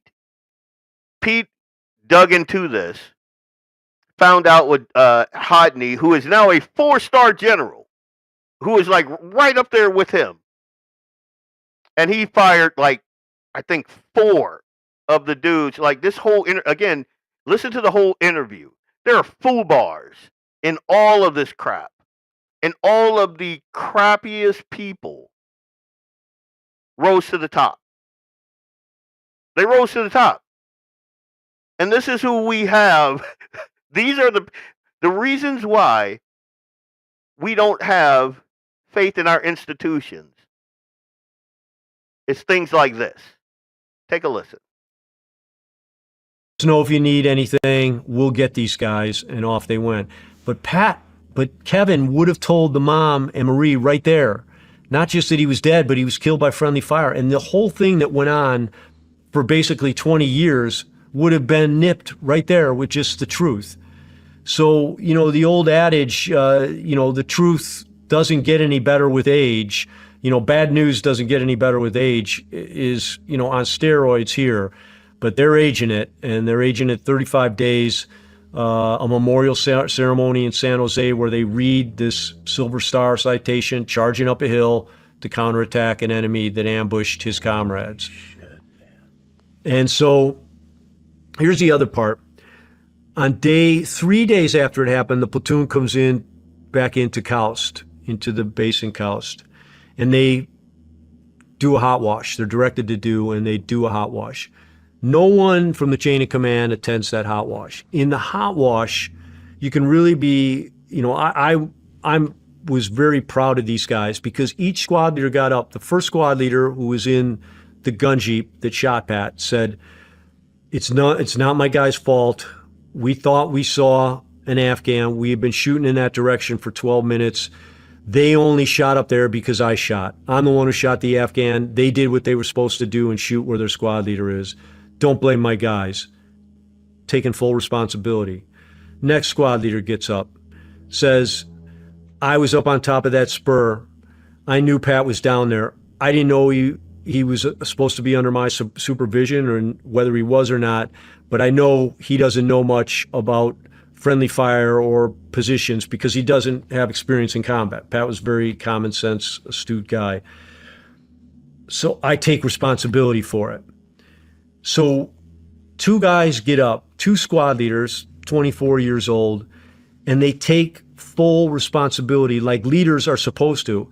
And as I point out in the book, there's a huge difference between responsibility and blame. Responsibility means accountability, which is by default, if you're a leader, you take accountability for what happens to your men in a combat zone. Blame means you are admitting that it was your fault. So these guys took responsibility, not blame, but then by taking responsibility, this thing was flipped completely into blame. It was their fault. They should have made comms. They should never agreed to split the platoon. They should have known that their one element was behind the other. Should have never agreed to split the platoon. They were ordered to. It came from the fucking XO. Yep. Where's S3. the XO? The S3. The and S3. So here's one that'll get you. The S3 gave the order to split the platoon. He lied about it when he was first interviewed, 4 investigations. So the first one he said the company commander did it. Finally he admitted, the battalion commander said, no, the S3 gave the order in a separate interview. Then the S3 admitted it once he heard the battalion commander say, yeah, well, I told him too, but because they needed to hurry up. They were behind schedule.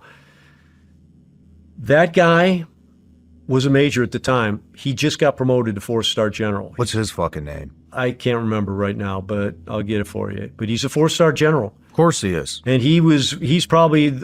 Under Pete Hegseth? Yeah. Right now. Yep. Pete Hegseth has a fucking lying piece of shit who's too much of a pussy to take fucking responsibility under his command. Yeah. Yep.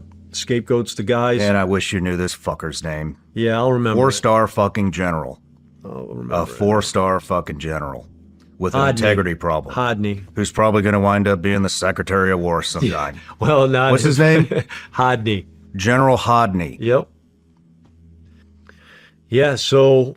Wow. So man. it just goes Could you from bad to imagine worse. watching 24-year-old fucking kids take responsibility No, for your when fuck I up, interview guys, and then you fucking get promoted to 4-star? This shit happens all the fucking time. Yeah. And no one would ever know the difference if you didn't have a mom, a resilient, you're not going to tell me to shut the fuck up, mom.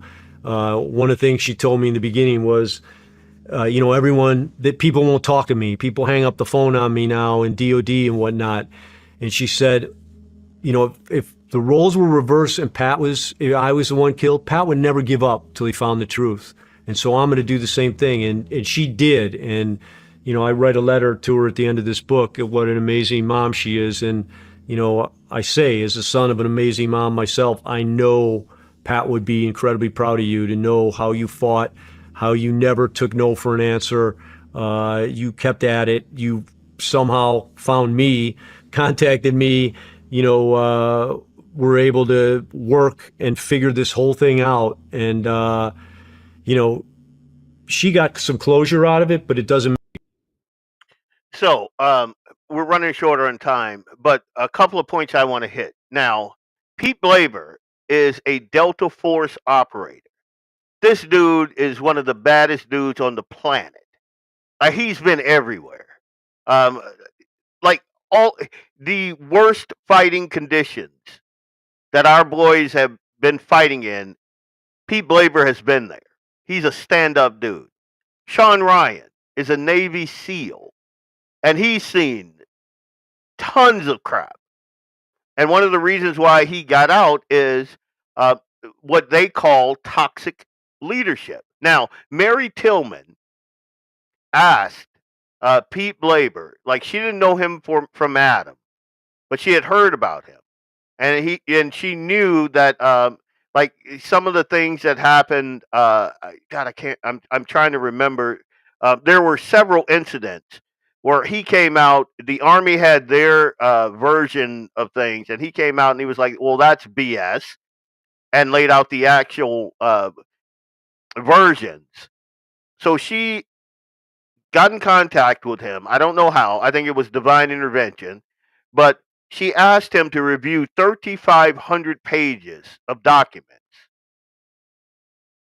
And because nobody in the Army would talk to her, she would call, she'd get the cold shoulder, they were ignoring her, and all she wanted was to find out what happened to her boy. Because you remember, Pat Tillman's brother was in this same firefight. When they split the platoons, his brother was on the team that basically friendly fired on Pat Tillman, a thing that should have never happened. I mean, it wasn't a fog of war situation. It was horrible orders. And to compound, like, that's bad enough. Like, I cannot encourage you to listen to the entire thing from front to end. It is eye-opening. But the Army's answer, because they had screwed up so bad, was to give Pat Tillman a false, heroic, silver star narrative. And they were like, well, the family's going to be... But no, his brother was in the platoon that killed his brother. Like, so he knew. And he's talking to his mom. He's telling his mom, you know, all of this crap. And again, then Major David Hodne issued the split order because the platoon was behind. And then he lied about it. He lied about it. And what you don't get in this interview is those two ground commanders, they felt like garbage. Because Pete Blaber said he would have told those guys, no, we're not splitting the platoon. He would have defied a direct order, and he's done it before. He would have just said, yeah, we're not doing that because that's a dumbass thing to do. You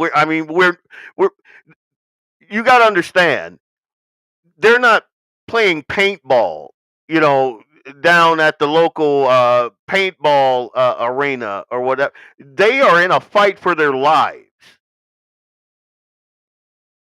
And these idiots, disconnected, toxic leadership, disconnected micromanagement, because these guys were behind doing just the mission was a garbage mission in the first place. That's another thing that doesn't come through in this clip. Again, you really got to listen. You really got to watch this. It is just eye-opening, the whole thing. But every command that they gave was a garbage command, including the command for them to go out here and do this garbage op that they were doing. They were like, why are we doing this? What's going on here? And then instead of the folks that issued those garbage orders taking the heat, the ground commanders who were actually human and felt the pain of losing people that they're fighting beside, they stood up and they were like, oh, yeah, I take responsibility for this, ownership of this. And what ended up happening is both of those platoons were treated like garbage. because Pat Tillman was a pretty big friggin' name. And then when those two ground command guys, when they like basically took it on their shoulders because they were feeling the guilt. They're like, no, we should have done this, we should have done that. That shifted. That gave these parasites at the top leave to just dump on those guys, and then their careers rose. They were like, yeah, those guys screwed up. They screwed up. And then Hodne, the guy that gave the most garbage command, ends up a hair's breadth away from being he's a 4-star general. But after recording this, like it hadn't even aired yet, Pete Hegseth went in and he gutted the top. Those 4-star, 3-star generals, he dug into their background. He dug into their files. There's speculation that Pete Blaber was instrumental in that, like personally. And Pete Hegseth got it like in the beginning of April is when they recorded this. And I think a day or two after this recording, this happened. Here, let me show you. And you look at the way the mainstream media frame this. Hegseth ousts Army Chief of Staff, Randy George, blah, blah, blah. He ousts Army's top general, further destabilizing the military. Army Chief of Staff fired by Hegseth, blah, blah, blah. And he fired like 4 or 5 of these guys. Here's another one. Singularly unqualified Hegseth execute purge of top. Hegseth, I don't care what you say about him. I don't care. I love this dude. This dude is awesome. And you'll notice, like you can Google or Grok or Chat GPT anything about these generals being purged.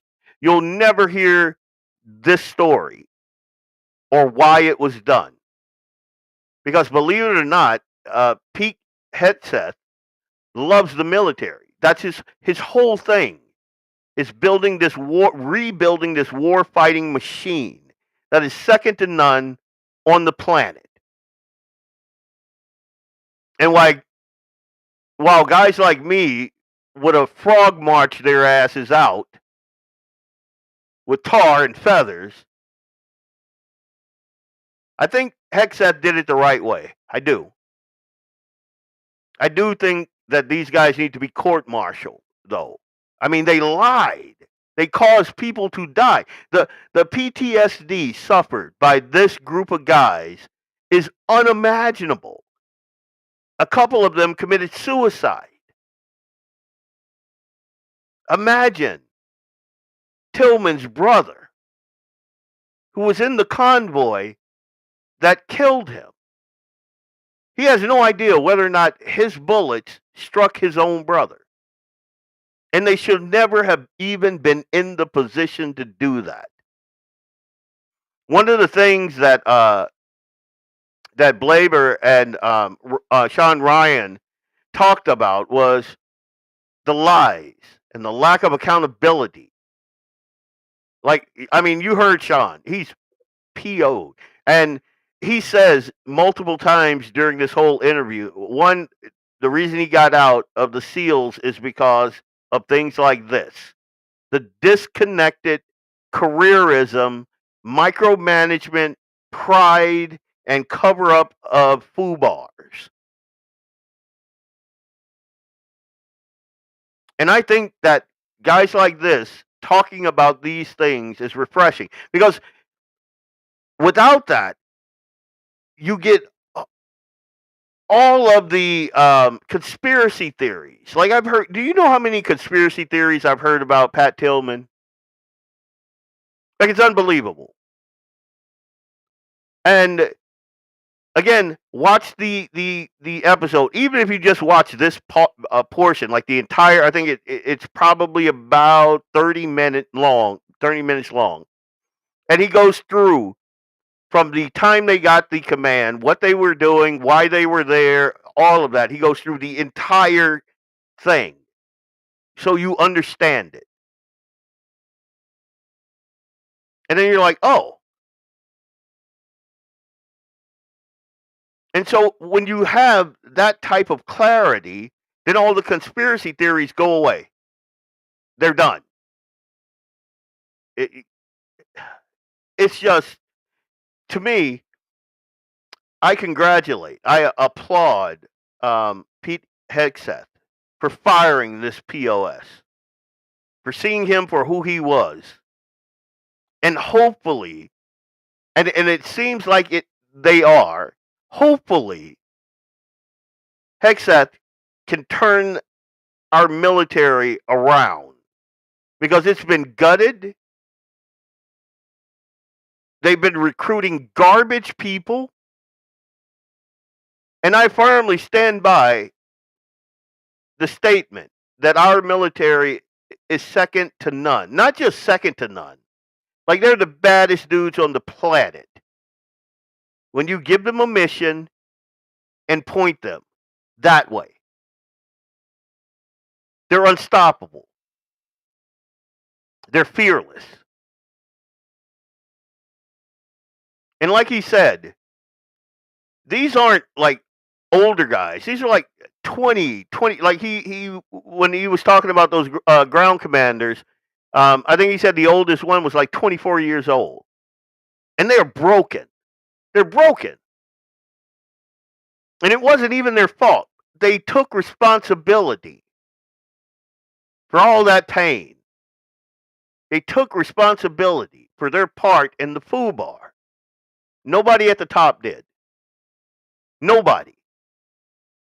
And while the guys on the ground got PTSD and suicidal ideation and a litany of mental health disorders and having to interact with other servicemen and knowing that, that's the platoon that killed Pat Tillman and, that sort of thing. They had to live with that. These POSs at the top, they just kept rising. Even though it was their FUBAR. It was theirs. And I thought this was worth talking about. I thought it was worth talking about. Anyway, Leon Francis, Blackbeard Logic. This is a feel-good Friday.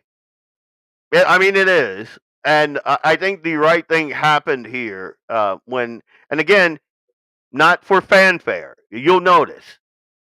Good dudes do things, do the right things, even if nobody hears about it. That's what character is. And the fact that you can Google this and you won't find this interview anywhere in it, but if you cross-check all of these generals, you'll find there are little nuggets in there. These generals that the liberal left was like, oh my God, he's firing all the top generals in the middle of a war and blah, blah, blah, and this and that. No, he did it for a reason. There's a reason. And I'm telling you, it takes a dude with character not to go out in front of the cameras like it seems like every politician wants to do and go, I did this because blah, blah, blah, and this. And no, he didn't do any of that. He was like, hey, you're gone. Why? You want to get into that? You want to fight this? Because I'll put this in the media. You're gone today. And that was it. That was it. Like, I'm going to tell you, the entire reason I know about this connection to Pete Hegseth is after he said the guy's name, I Googled the guy's name. And then I saw these stories of Hegseth wartime firing and blah, blah, blah. and all of that stuff. And I cross-reference it. I crunched the data, and I'm like, oh, okay, this makes sense. Anyway, enjoy the rest of your Friday. I am going to enjoy the rest of what's in this cup right here. And my son, probably go out there and play with the dogs. I highly encourage you. My man cave is out there in the garage, so I'll go out there. I'll sit out there until my wife yells at me about me not spending enough time with the family, which is a thing. And I'm sorry. I have flaws. I know it's going to shock most of you. Doug, I know you look at me and you're like, that dude has it all. No, my wife can tell you stories. But two things I wanted to mention before I go. One, in June, I think I'm going to start instead of broadcasting, because right now I'm broadcasting on 4 platforms simultaneously. I think I'm going to narrow those down to probably 4. Blackbeard Logic, Facebook, Guns in the 701, obviously, the 2 Twitters. Yeah, and the 2 Twitters. So I'm going to stop doing the live streaming on my Facebook page because I want to funnel all of the live streaming. Like on right now, I'm looking at it, it's like 14. I want to get that down to 4 and then stream all of the traffic to just those 4 sites, Blackbeard Logic and Guns in the 701. So stay tuned to that. I will have tons of reminders before that happens. That's why I'm going to do it in June. Right now, I'm kind of scattered all over the place. Second, my son is fighting again in June in Iowa. I don't know if I'm going to go. So if I don't go, I'm going to host right here at the farm a live viewing. And all of the guys and gals at Guns in the 701 will be invited. We're going to sit out. We're going to fellowship. We're going to shoot guns. We're going to drink. And we're going to watch my boy get in there and tune some folks up. So I wanted to mention those 2 things before I leave you guys tonight. What's my handle on Doug? I am embarrassed that you would ask me that, dude. It's Blackbeard Logic on Twitter. That's I'll send it to you, dude. How this? Hang on. Again, this is this dude right here. I'm going to show you that dude with the American flag right there. He doesn't know my hand. I've known this dude for longer than I've had Eli, and he doesn't know my handle. It's Blackbeard Logic, dude. Just look for the black beard. That's all you got to do. Leon Francis, Blackbeard Logic, Guns in the 701 Network, signing off. God bless, guys. Good night.